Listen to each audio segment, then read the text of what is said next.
La situation actuelle dans les villages centrafricains hors des grandes agglomérations, c'est des villages où la majorité de la population généralement s'est déplacée.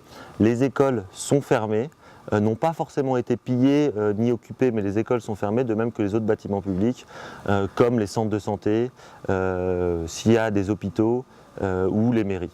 Les centres de santé se sont généralement fait un peu plus piller que les autres, donc l'accès aux soins est très difficile et très problématique. Ces déplacements de population concernent des groupes de déplacés de plus en plus gros au fil du temps. Au début, c'était quelques centaines de personnes. Maintenant, on se retrouve avec des déplacements de plusieurs milliers, voire de dizaines de milliers. Des régions et des zones qui étaient accessibles il y a quelques semaines ne le sont plus du tout actuellement.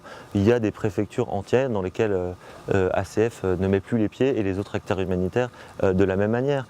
Il y a eu des exactions très graves qui sont passées dans certaines zones, des exactions sur des acteurs humanitaires, et nous on se fait un devoir de ne pas revenir dans ces zones comme si rien ne s'était passé, tant que la situation ne s'est pas améliorée.